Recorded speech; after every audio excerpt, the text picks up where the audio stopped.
우리가 이제 2주 전부터 이제 한 5주 동안 이제 하나님과 우리와의 관계에 대해서 이제 같이 말씀을 공부도 하고 또 우리 나누고 있습니다. 그래서 우리 2주 전에는 이제 하나님과 우리와의 관계가 새로워졌다. 과거에 우리는 하나님과 단절되어져 있었고 원수였는데 이제 예수 그리스도께서 십자가에서 하신 놀라운 일, 또 그것을 우리가 믿음으로 말미암아 하나님과 우리는 평화를 누리게 됐습니다. 그래서 2주 전에는 이제 하나님과 평화에 대해서 저희들이 같이 말씀을 나누었고, 그리고 지난주는 이제 하나님과 관계가 새롭게 회복되어졌는데 이 하나님을 우리가 계속해서 알아가고 사랑하고 섬기려면 무슨 도움이 필요하냐, 이제 성경, 하나님의 말씀이 기록되어 있는 성경의 도움이 필요하다라는 것을 지난주에 이제 나누었습니다. 그리고 이제 오늘 우리가 다루게 될 주제는 이제 하나님은 어떤 분이십니까? 사실 이 주제는 뭐 성경 전체 주제고 또 하루 짧은 시간을 통해서 다루기에는 너무나도 크고 광대한 주제지만, 그래도 우리 성도님들께서 그동안 조직신학이나 이런 것들을 통해 좀 정리되어진 내용을 이제 성경을 통해 몇 가지로 오늘 소개를 해드리려고 합니다. 그리고 남은 우리 2주 동안에는 이런 하나님에 대해서 우리가 어떤 태도를 취해야 되느냐 하는 것은 앞으로 이제 또 다음 주, 그 다음 주 2주 동안 말씀을 나누게 됩니다. 그래서 우리 주보 3면을 이제 같이 한번 보시면 좋겠는데, 우리 주보 3면에 이제 첫 번째 이런 질문이 있습니다. 다음 성경 구절은 하나님을 어떤 분으로 묘사하고 있는가? 그래서 우리 1번 문제에서는 좀 이렇게 스토리 중심의 내용을 그냥 간략하게 좀 소개를 해드리려고 합니다. 성경은 하나님을 이런 분으로 묘사한다. 그런 다음 이제 2번과 3번에는 우리가 신학적으로 이야기하면 하나님의 속성이라고 이야기합니다. 그래서 우리 하나님은 어떤 속성을 가지고 계시나, 보통 우리 신학적으로 두 가지 구분을 합니다. 하나는 비공유적 속성, 그래서 이 비공유, 그러니까 하나님의 형상으로 지음을 받은 우리들과는 공유하지 않고 하나님 한 분만이 가지고 계신 속성들을 우리가 신학적으로 비공유적 속성이라고 하는데, 하나님께서 가지고 계신 비공유적 속성에는 어떤 것들이 있고, 이어서 이제 하나님의 형상으로 지음을 받은 우리 인간과 공유하고 계시는, 같이 가지고 계시는 속성은 무엇인가 하는 것을 이제 그 다음 나누게 됩니다. 그리고 이제 마지막으로는 바로 이 하나님이 이런 분이신데, 바로 이 하나님이 나와 어떤 연관성을 갖고 계시나 하는 것을 몇 가지 이제 언급함으로써 오늘 말씀을 우리가 좀 마무리하게 됩니다. 그래서 우리 첫 번째, 우리 너무나도 잘 아시는 말씀, 창세기 1장 1절 우리 같이 한번 읽겠습니다. 시작. 태초에 하나님이 천지를 창조하시니라. 성경의 첫 번째 말씀이죠. 태초에 하나님은 천지, 하늘과 땅, 그리고 그 안에 있는 모든 만물을 하나님은 창조하신 분이십니다. 그래서 하나님은 창조만 하신 것이 아니고 그 창조하신 세계를 지금도 통치하시고 운행하시고 섭리하고 계시는 분이 누구신고 하면 하나님이십니다. 그리고 이제 창세기 12장 2절 이 말씀은 하나님께서 이제 아브라함을 부르셨습니다. 믿음의 조상인 아브라함을 부르시면서 너 본토 친척 아비 집을 떠나서 내가 너에게 지시하는 땅으로 가라 라고 명령을 하신 다음에 이 2절 말씀을 하셨습니다. 우리 같이 한번 읽겠습니다. 내가 너로 큰 민족을 이루고 내게 복을 주어 내 이름을 창대하게 하리니 너는 복이 될지라. 여기 하나님께서 아브라함에게 약속하신 게 뭔가 하면 내가 너에게 복을 주겠다는 것입니다. 그래서 우리 창세기 1장 28절, 우리가 찾지는 않겠는데 1장 28절은 하나님께서 자기 형상대로 사람, 또 남자와 여자를 창조하셨습니다. 그런 다음 하나님이 하신 일이 뭔가 하면 하나님께서 그들에게 복을 주셨습니다. 그리고 이제 땅을 정복하고 다스리고 생육하고 번성해라, 하나님이 이렇게 말씀을 하셨죠. 그래서 사람을 창조하신 다음에 하나님은 복을 주셨습니다.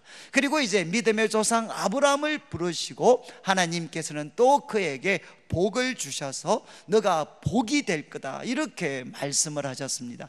그리고 이제 신약에 가면 우리 에베소서 1장 3절 같은 말씀을 보면 찬송하리로다, 우리 주 예수 그리스도의 하나님이 그리스도 예수 안에서 하늘에 속한 모든 신령한 복을 우리에게 주셨다, 이렇게 기록을 하고 있습니다. 하나님은 어떤 분이시냐? 바로 우리에게 복을 주시는 하나님이십니다. 그런데 이 복이라는 것은 이제 우리 한국 분들이 주로 생각하는 물질적이고 건강 이런 것만 다루고 있는 게 아닙니다.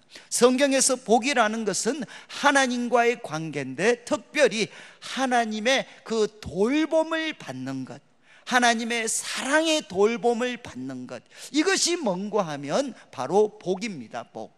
그래서 하나님은 어떤 분이시냐? 그분은 우리에게 복을 주시는 하나님이십니다. 그리고 이제 우리가 너무나도 잘 아는 요한복음 3장 16절 말씀, 그래도 우리 같이 한번 읽도록 하겠습니다. 하나님이 세상을 이처럼 사랑하사 독생자를 주셨으니 이는 그를 믿는 자마다 멸망하지 않고 영생을 얻게 하려 하심이라. 여러분, 하나님은 어떤 분이십니까? 우리를 구원하신 하나님이십니다. 여러분, 하나님께서 우리를 창조하셨고 복 주기를 원하셨지만 사람은 타락합니다. 하나님을 떠나게 되고 하나님을 향해 반역하게 되어서 인간은 고통과 죽음 속에 놓여져 있습니다. 그런데 하나님은 이런 세상을 사랑하셔서 독생자를 주셨고, 이 예수님을 믿는 사람들은 멸망하지 않고 영생을 얻게 하셨습니다. 하나님은 어떤 분이시냐? 그분은 구원의 하나님이십니다. 그런데 이제 우리 성도님들은 우리 하나님이 바로 구원의 하나님이시라는 것을 너무나도 잘 알고 있습니다. 그런데 우리 성도님들이 한 번씩 간과할 수 있는 것은, 우리를 구원하신 하나님은 어떤 하나님이시냐? 그분은 창조의 하나님이십니다. 태초에 천지와 만물을 창조하신 크고 위대하신 하나님이시죠. 이것을 우리가 가끔은 간과하기가 쉽습니다. 그러면 구원의 하나님이라고 하더라도 그 하나님은 내 마음의 평화와 건강과 또 내 삶의 안전을 지켜주시는 정도의 하나님으로 하나님이 전락될 수 있습니다. 하나님은, 우리를 구원하신 하나님은 어떤 하나님이시냐? 태초에 천지와 만물을 창조하신 크고 위대하신 하나님이십니다. 그런데 세상 사람들 가운데는 또 다르게 이제 또 이 세상을 만드신 분이 있다라는 것에 대해서는 믿는 분들이 계십니다. 그렇지만 그들 가운데는 무엇을 거부하는 분들이 있느냐? 구원의 하나님을 거부하는 사람들이 많이 있습니다. 여러분, 하나님은 어떤 분이시냐? 태초에 천지와 만물을 창조하신 구원의 하나님이시고, 그리고 그분은 우리에게 복 주시기를 원하시는 하나님이시고, 그분은 어떤 분이시냐? 우리 구원의 하나님이십니다.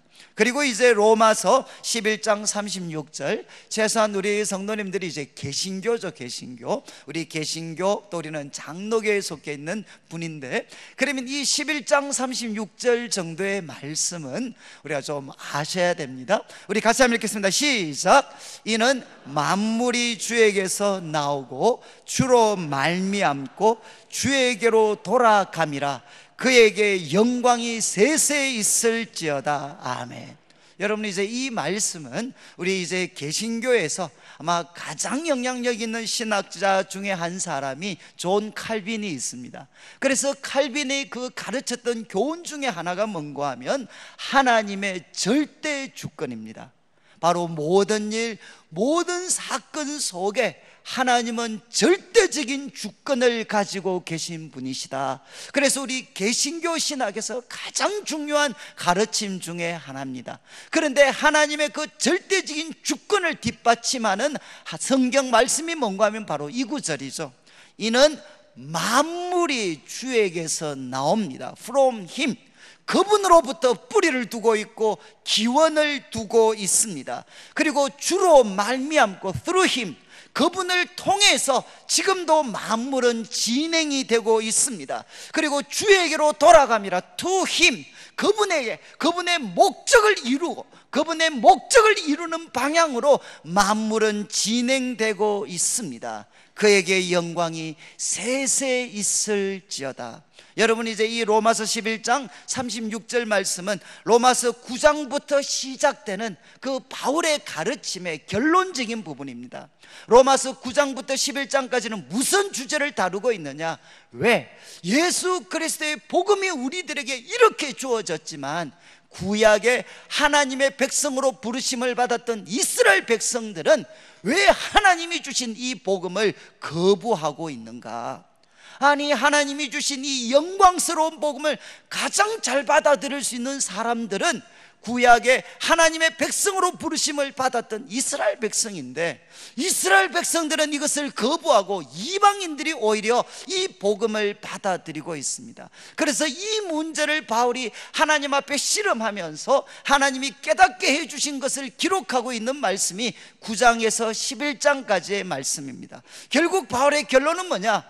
유대인들이 실패했습니다. 그런데 이 유대인의 실패는 하나님의 실패가 아니라는 겁니다. 유대인이 실패했기 때문에 어떤 일이 생겼느냐? 예수 그리스도의 복음, 그 영광이 이방인들에게 전달될 수가 있었다는 겁니다. 그리고 앞으로 이 이방인들 가운데 예수 그리스도의 그 복음이 놀랍게 나타나게 되면 지금은 마음이 굳어서 예수님의 복음을 거부하고 있는 이 이스라엘 백성들도 이방인들을 통해서 비춰지는 하나님 복음의 그 놀라운 영광을 보고 마침내 마음에 시기심이 일어나서 하나님의 충만한 때가 되면 그들이 돌아오게 되는 놀라운 일들이 일어날 것이다. 그래서 지금 이스라엘 백성들의 불신은 하나님의 실패가 아니라 하나님의 거대한 계획 속의 한 부분이다 라는 것을 사도 바울이 이야기를 합니다. 그러면서 결론이 바로 이거죠. 만물은 그분에게서 나옵니다. 그분을 통해서 진행되고 있고, 그리고 그분의 목적을 이루는 방향으로 만물은 진행되고 있습니다. 그래서 하나님은 어떤 분이시냐? 우리들의 삶에 일어나는 모든 만물에 대해서 그분은 절대적인 주권을 가지고 계신 분이십니다. 그래서 이제 우리가 첫 번째 1번 문제에서 우리 하나님은 어떤 분이시냐? 우리 성경의 많은 이야기들을 결국 요약하면 하나님은 창조의 하나님이십니다. 그리고 하나님은 자기 백성들에게 복을 주시는 하나님이십니다. 그리고 하나님은 어떤 분이시냐? 구원의 하나님이시고 그 하나님이 절대적인 주권을 갖고 계신 분이십니다. 그런 다음 이제 우리 2번 문제에서는 제가 말씀을 드린 것처럼 바로 이 하나님이 우리가 성경을 통해서 보면 어떤 그분만이 가지고 계시는 속성들을 갖고 계시나, 보통 신학자들은 이제 5가지로 이것을 정리를 합니다. 그래서 첫 번째 이제 창세기 17장 1절 말씀이 나오는데 우리 같이 한번 읽겠습니다. 시작. 아브라함이 99세 때에 여호와께서 아브라함에게 나타나서 그에게 이르시되 나는 전능한 하나님이라 너는 내 앞에서 행하여 완전하라. 여러분, 이때 아브라함의 나이가 99세라고 기록이 되어 있습니다. 하나님께서 그에게 가나안 땅에 그를 부르실 때 그에게 자녀들을 주실 것을 약속하셨지만 이제 한 25년 가까운 시간이 지났어도 그에게는 아들이 없었습니다. 그래서 이제 아내 사라의 그런 참 권면을 통해서 하갈이라는 다른 여인을 취하고 그를 통해 이스마엘이라는 아들을 낳았습니다. 그리고 한 13년을 하나님과 관계가 단절되어져 있었습니다. 그런데 이제 아브라함이 99세 때, 그러니까 이제 더 이상 자녀를 출산할 수 있는 어떤 가능성도 사라져버린 그때 하나님이 아브라함에게 찾아오셔서 말씀하셨습니다. 나는 전능한 하나님이다. I am Almighty God. 나는 전능한 하나님, 엘샤다이, 나는 전능한 하나님이다. 그러면서 너는 내 앞에서 행하여 완전하라. 여러분, 완전하라는 뜻이 뭐겠습니까? 너가 믿으려면 끝까지 믿어라. 너는 내 앞에서 행하여 완전해라. 내 삶에서 어떤 모든 가능성이 사라졌다고 해서 인간적인 방법 그리고 불평과 원망에 빠져 있지 않고 끝까지 믿는 자가 되라는 거예요. 왜? 나는 전능한 하나님이다. 여러분, 성경이 이야기하는 것이 무엇입니까? 사람이 할 수 없는 것을 하나님은 하십니다. 그리고 하나님께는 능치 못하실 일이 없습니다. 하나님은 어떤 분이시냐? 성경은 분명하게 이야기합니다. 하나님은 전능하신 하나님이십니다. 그리고 나아가서 이제 하나님은 어떤 분이시냐? 요한 1서 3장 20절, 우리 자막이 나올 텐데 같이 한번 읽겠습니다. 시작. 이는 우리 마음이 혹 우리를 책망할 일이 있어도 하나님은 우리 마음보다 크시고 모든 것을 아시기 때문이다. 하나님은 어떤 분이라고 했습니까? 바로 우리 마음에 있는 모든 것을 하나님은 알고 계시는 분이십니다.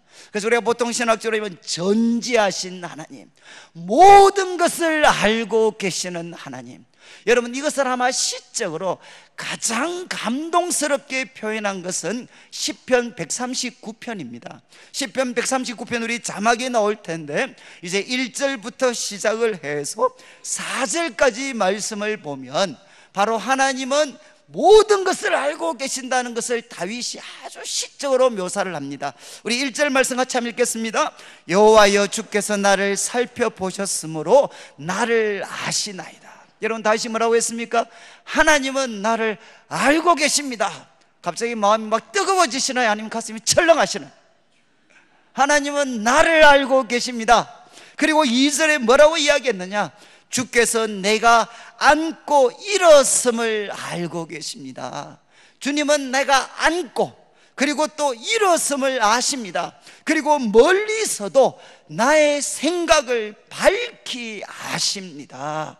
그리고 3절 말씀, 나의 모든 길과 그리고 내가 눕는 것을 살펴보셨으므로 나의 모든 행위를 익히 알고 계십니다. 여러분, 지금 마음이 평안이 있으신가요? 아니면 점점 불편해지시나요?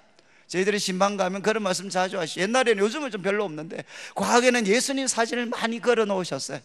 그분이 하시는 말씀이, 목사님 이게 멀쩡하지만 우리가 싸울 때 하는 첫 번째 일이 뭐겠어요? 예수님 사진 돌려놓고 그 다음에 한번 싸우고 화해하고 다시 정상적인 위치에 갔더라.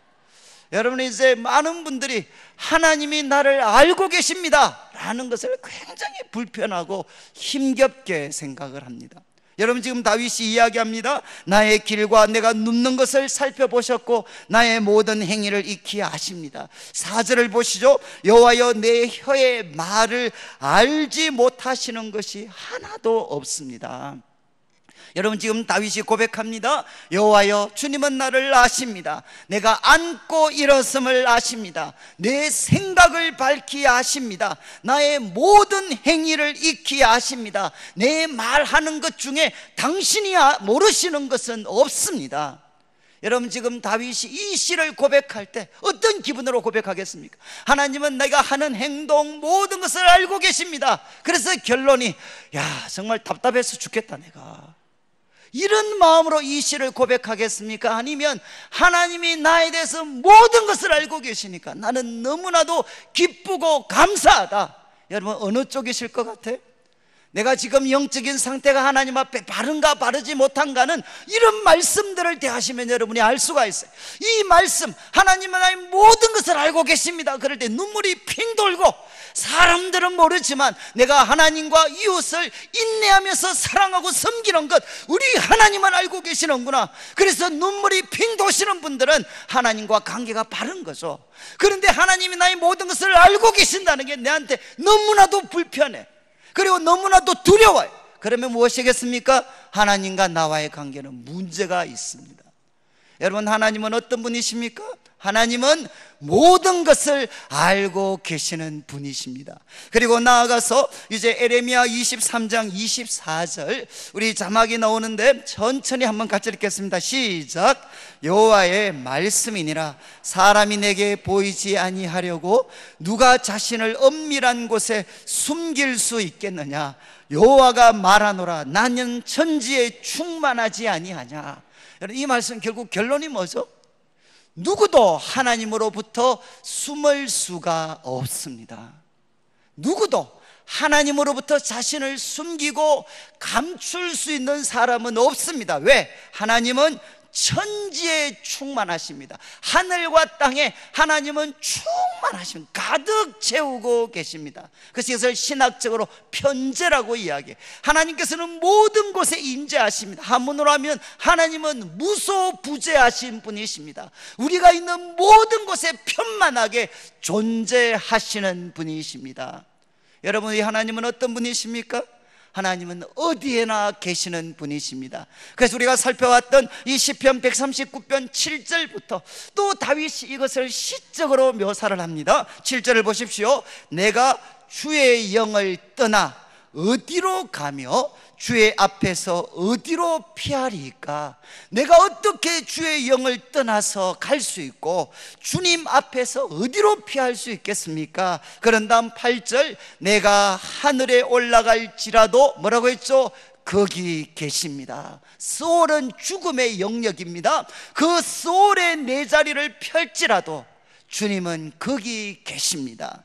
또 9절, 내가 새벽 날개를 치며 바다 끝에 가서 거주할지라도 거기에서도 주의 손이 나를 인도하시고 주님의 오른손이 나를 붙들고 계십니다. 그리고 11절을 보십시오. 내가 혹시 말하기를 흑암이 반드시 나를 덮고 나를 두른 빛은 밤이 되리라 할지라도, 그러니까 나를 밤으로 덮어버립니다. 흑암으로 나를 덮어버린다 할지라도 12절을 보십시오. 주에게는 흑암이 숨기지 못하며 밤이 낮과 같이 비추이나니, 그 다음 말씀, 주에게는 흑암과 빛이 같습니다.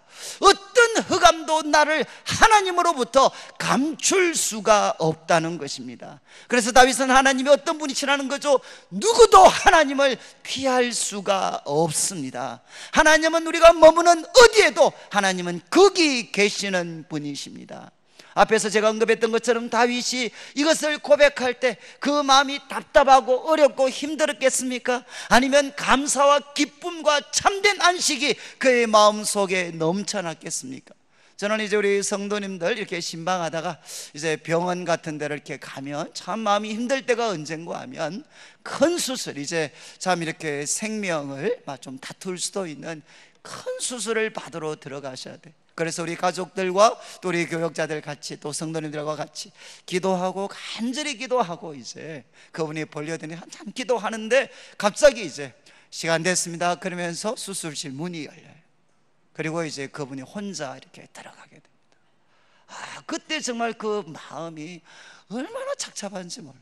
그 엄청난 수술 그 현장에 사랑하는 누구도 같이 들어갈 수가 없어요. 혼자 들어가야 돼, 혼자. 그래서 제가 우리 가족들한테 기도할 때 꼭 그 기도를 합니다. 하나님, 이제 수술하러 들어가시면 아무도 그곳에 우리는 가지 못합니다. 우리는 누구도 그와 함께 있을 수 없습니다. 그러나 영이신 하나님, 무소부재하신 하나님은 그 수술하는 현장에도 함께 계심을 믿습니다. 하나님, 함께 해주십시오.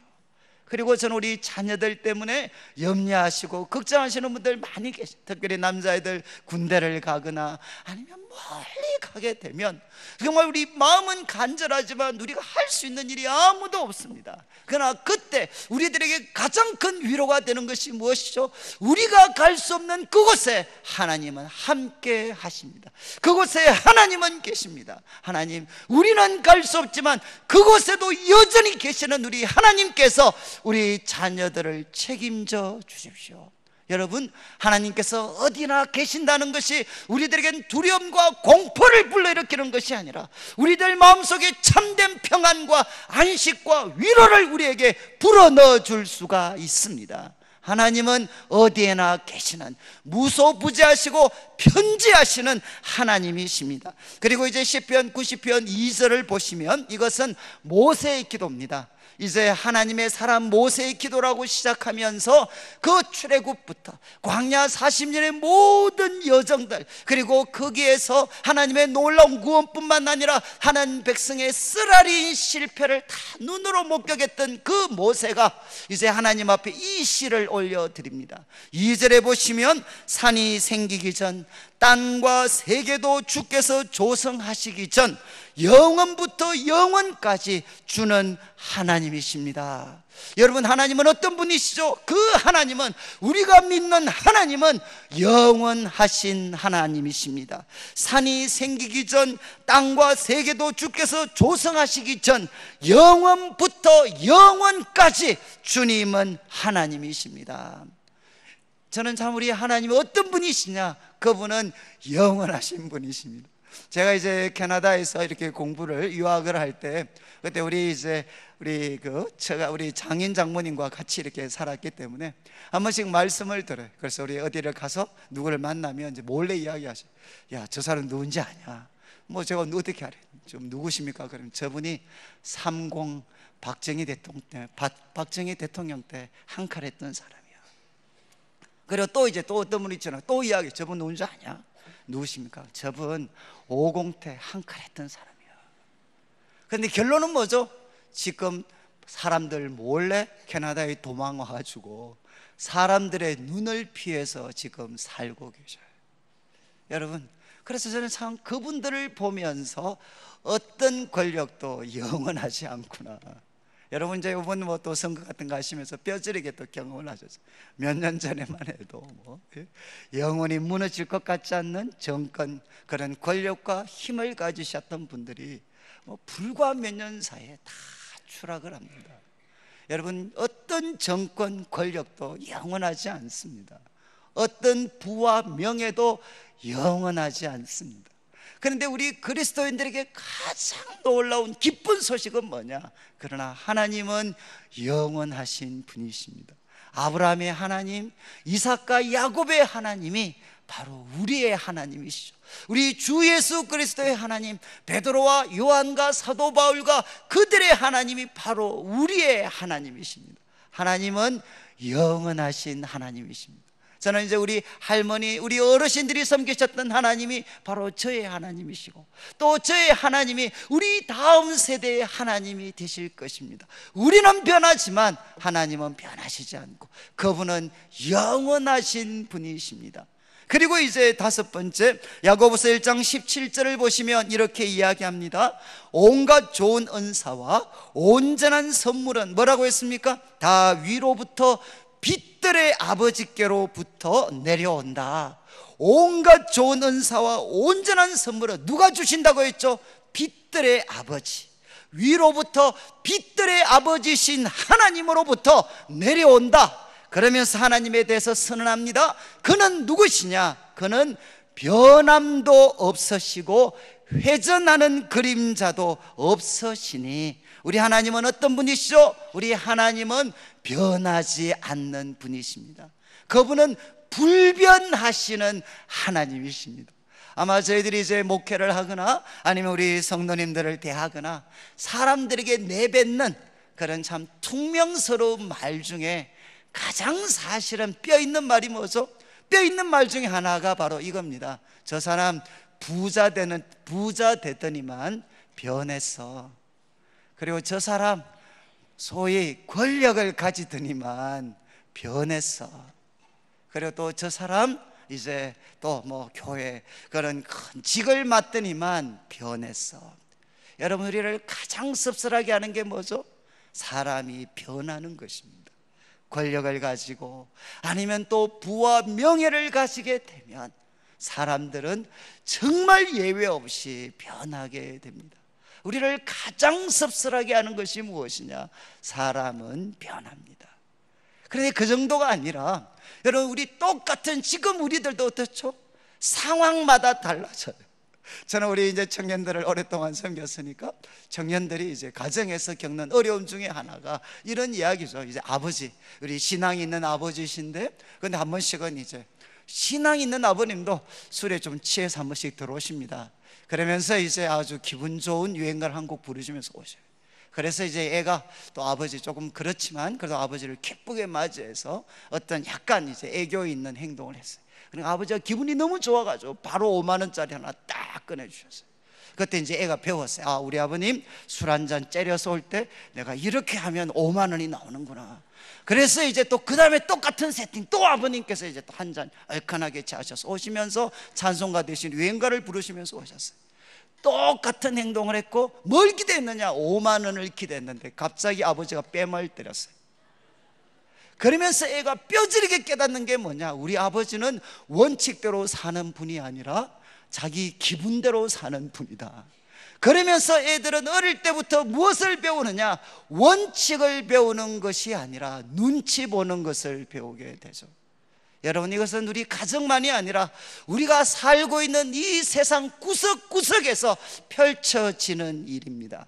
사람은 시시각각으로 바뀌기 때문에 소위 처세술이라는 것이 무엇이냐? 어떻게 하면 그 사람의 기분에 맞추면서 살아가는가, 어떻게 하면 눈치 보면서 살아가는가 하는 것을 세상은 배우고 익히고 있습니다. 이것이 참 우리들의 삶을 비참하게 하고 씁쓸하게 하죠. 그러나 저는 하나님을 만나고 나서 가장 기뻤던 게 무엇이냐? 하나님은 변함이 없으신 분이십니다. 그리고 그분 앞에 서면 내가 눈치 볼 일이 없어요. 내가 오늘 기도하는데 하나님께서 기분이 좋으신가 안 좋으신가, 그리고 하나님 앞에 어떨 때는 이 기도를 하면 하나님 복을 주셨다가 어떤 날 똑같은 기도를 하는데 뺨을 때리시고, 하나님께는 그런 일이 없습니다. 하나님은 어떤 분이시죠? 그분은 회전하는 그림자도 없으신, 그분은 변함이 없으신 하나님이십니다. 저는 여러분, 우리들이 어떻게 하면 한 번밖에 없는 삶, 하나님 앞에 바르게 살아가면서 하나님의 어떤 소위 참 귀한 성공의 열매들을 주실 수도 있고, 어떤 어려움과 힘든 순간을 만나도 변하지 않을 수 있는 길이 무엇이겠습니까? 변하지 않는 하나님과 만나는 것입니다. 그분과 사랑의 교제를 나누는 것입니다. 여러분, 이제 성경은 하나님만이 가지고 계시는 비공유적인 속성에 대해서 5가지 이야기를 합니다. 이게 외우실 수 있겠죠? 우리가 이제 처음 좀 익숙한 표현대로 하나님은 어떤 분이시냐? 첫 번째, 전지. 하나님은 모든 것을 알고 계십니다. 전지, 전능, 모든 것을 그분은 하시는 분이십니다. 전능. 그리고 무소부재, 그분은 어디에나 계시는 분이십니다. 그리고 영원 불변하시는 하나님이십니다. 여러분, 우리 하나님은 어떤 분이시죠? 5가지. 전지, 자 같이 한번, 전지, 두 번째는 전능, 무소부재, 그리고 영원 불변하신 하나님이십니다. 그리고 이제 하나님과 또 그분의 형상으로 지으심을 받은 우리들도 부분적으로 같이 가지고 있는 속성들이 있습니다. 이것도 여러 가지가 있겠지만 3가지만 우리가 정리를 하면, 여러분이 이제 요한일서 4장 8절 말씀 자막이 나올 텐데 너무나도 잘 아는 말씀이죠. 같이 한번 읽겠습니다. 시작. 사랑하지 아니하는 자는 하나님을 알지 못하나니 이는 하나님은 사랑이심이라. 하나님은 누구십니까? 하나님은 어떤 분이시죠? 그분은 사랑이십니다. 그런데 그분의 사랑은 여러분 조건에 근거하지 않습니다. if. 그리고 그분은 원인 때문에, because of, 정말 조건과 원인 때문에 사랑하는 것이 아니라 in spite of, 우리가 어떤 존재를 알지라도 하나님은 우리를 있는 모습 그대로 사랑하시는 분이십니다. 하나님은 사랑이십니다. 그리고 우리는 이 사랑을 우리들의 삶을 통해서 닮아가야 되는 거죠. 그리고 또 레위기 19장 2절 말씀이 나옵니다. 너는 이스라엘 자손의 온 회중에게 말하여 이르라. 너희는 거룩하라. 이는 나 여호와 너희 하나님이 거룩함이니라. 하나님은 어떤 분이시죠? 그분은 거룩한 하나님이십니다. 구별된 분이십니다. 모든 죄와 불의와 악으로부터 그분은 구별된 분이시고, 모든 부정으로부터 그분은 구별된 하나님, 거룩한 하나님이시기 때문에 그의 백성인, 그의 자녀인 우리들도 어떻게 살아야 되느냐? 우리도 거룩하게 살아야 합니다. 그리고 마지막으로 이제 이사야 5장 16절 말씀, 이사야 5장 16절 같이 한번 읽겠습니다. 시작. 오직 만군의 여호와는 정의로우심으로 핌을 받으시며 거룩하신 하나님은 공의로우심으로 거룩하다 일컬음을 받으시리니. 여러분, 만군의 여호와, 그분은 어떤 분이시냐? 정의로우시고 공의로운 분이십니다. 여러분, 성경에서 사실 참 어려운 단어가 의라는 단어, 의와 공의는 대부분 같은 단어입니다. 그리고 또 하나 정의가 있습니다. 정의. 하나님은 의, 공의의 하나님, 하나님은 또 정의의 하나님이십니다. 하나님은 의로우시다. 이 말씀 속에 의라는 건 뭔가 하면 올바른 관계입니다. 올바른 관계. 그래서 하나님과 나와의 올바른 관계가 의죠. 그리고 내가 내 자신과 갖는 올바른 관계가 의입니다. 그리고 내가 이웃들과 갖는 올바른 관계가 뭔가 하면 의입니다. 의. 하나님은 어떤 분이시냐? 의로운 분이십니다. 그런데 하나님은 또 정의로운 분이시다. 정의는 뭔가 하면 올바른 재판입니다. 이 의가 뒤틀려졌을 때 그것을 회복하기 위해서 올바른 재판을 하는 것, 이게 뭔가 하면 정의입니다. 정의. 하나님은 누구시냐? 그분은 의로운 분이시고 그분은 정의로운 분이십니다. 모든 관계에서 그분은 바르신 분이시고, 그것이 뒤틀렸을 때 올바른 재판을 통해서 바르게 회복시키시는 정의로운 분이 누구시냐? 바로 하나님이십니다. 그래서 성경은 이야기하죠. 하나님은 의와 정의의 하나님이십니다. 그러니까 하나님의 백성들도, 그분의 자인 우리들도 어떻게 살아야 되느냐? 사랑의 하나님처럼 사랑해야 되고, 거룩하신 하나님처럼 거룩해야 되고, 의와 정의의 하나님처럼 우리들의 삶도 의와 그리고 정의로 가득 찬 삶을 우리가 살아가야 된다는 겁니다. 여러분, 이제 성경은 하나님의 속성에 대해서 이제 비공유적인 속성, 우리 5가지를 말씀을 드렸고, 또 우리 사람들과 같이 공유하는 속성들에 대해서 말씀을 드렸습니다. 자, 이제 저를 한번 보시면 이 비공유적인 속성, 하나님은 전지전능 무소부재 영원 불변하신 분이십니다. 여러분, 이걸 우리 들었습니다. 그럼 우리는 어떤 반응을 보여야 되겠습니까? 하나님은 이런 분이십니다. 그래서 우리는 어떻게 해야 되느냐? 그분을 믿어야 됩니다. 그분을 신뢰해야 되죠. 이 비공유적 속성은 우리가 믿고 신뢰하는 것입니다. 그렇지만 공유적 속성은 뭐겠습니까? 믿고 신뢰하는 것에서 머무르지 않고 우리는 어떻게 해야 되죠? 그것을 닮아가야 됩니다. 우리들의 삶을 통해서 나타내야 합니다. 그런 다음 이제 마지막 우리가 생각하려고 하는 것은 바로 이런 하나님, 하나님이 정말 이런 분이시라면, 이런 하나님이 나의 하나님, 나의 아버지시라면 어떤 일이 일어날 것인가? 여러분, 많은 것을 이야기할 수 있겠지만 우리 로마서 8장 31절, 32절, 그리고 이제 마지막 2구절을 우리가 한번 읽고 마치려고 하는데, 31절을 한번 보십시오. 이제 하나님이 이런 분이시다. 오늘 말씀을 통해 그분은 창조하셨고 복 주시고 구원의 하나님이시고, 그분은 절대 주권을 가진 분이시고, 그리고 비공유적 속성을 가지셨고 이런 공유하는 속성을 가지신 분이시다. 그런데 바로 하나님이 이런 분이시니까 31절을 보십시오. 그런즉 이 일에 대하여 우리가 무슨 말 하리요? 만일 하나님이 우리를 위하시면, 만일 하나님이 우리를 위하시면 누가 우리를 대적하리요?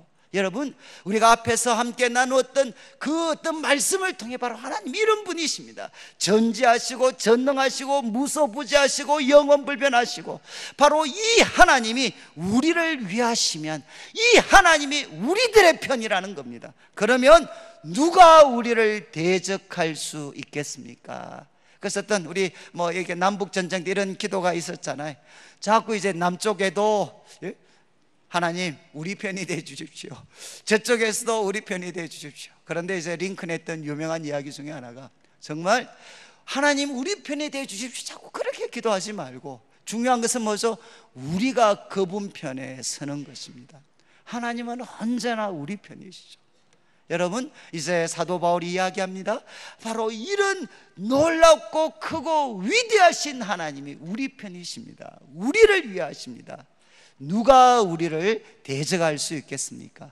그리고 32절을 보시죠. 자기 아들을 아끼지 않고 우리 모든 사람을 위하여 내어주신 이가 어찌 그 아들과 함께 모든 것을 주시지 않겠나. 이건 기도 응답의 확신입니다. 여러분, 자기 아들을 아끼지 않으셨고 우리 하나님 이런 분이십니다. 그래서 바로 우리가 그분한테 구할 때 자기 아들과 함께 어떻게 모든 것 주시지 않겠습니까? 여러분, 우리들이 기도 드릴 때마다 하나님이 하시는 말씀 중에 하나가 뭐냐면 너 기도의 세계가 너무 좁다는 거죠. 항상 기도가 뭐죠? 내 자신한테 묶여져 있어요. 자기중심적인 기도. 하나님 나 잘 되게 해주시오, 건강하게 해주시오, 공부 잘하게 해주시오, 성공하게 해주시오, 돈 벌게 해주십시오.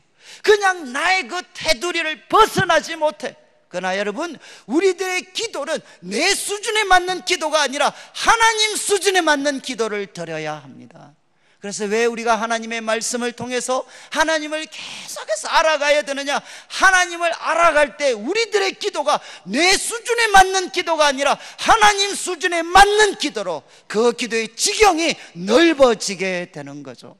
그리고 마지막 38절 39절에 이런 말씀이 있습니다. 내가 확신하는데 사망이나 생명이나 천사들이나 권세자들이나 현재일이나 장래일이나 능력이나 높음이나 기쁨이나 다른 어떤 피조물이라도 우리를 우리 주 그리스도 예수 안에 있는 하나님의 사랑에서 끊을 수 없으리라.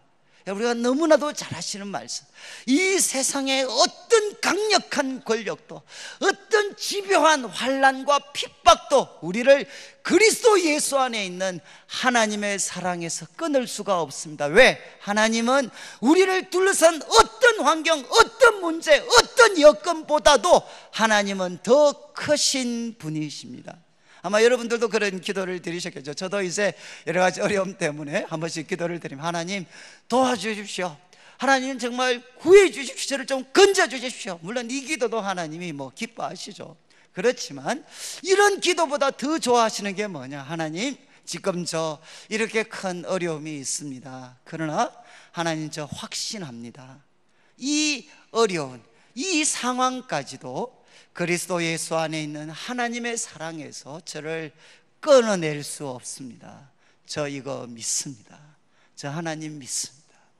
저는 지금도 이제 제가 여러 가지 복잡한 문제가 있으면 저는 이제 그 청년 때부터 제가 제일 많이 했던 게 뭔가 하면 성경을 그냥 통독을 합니다. 성경을 통독을.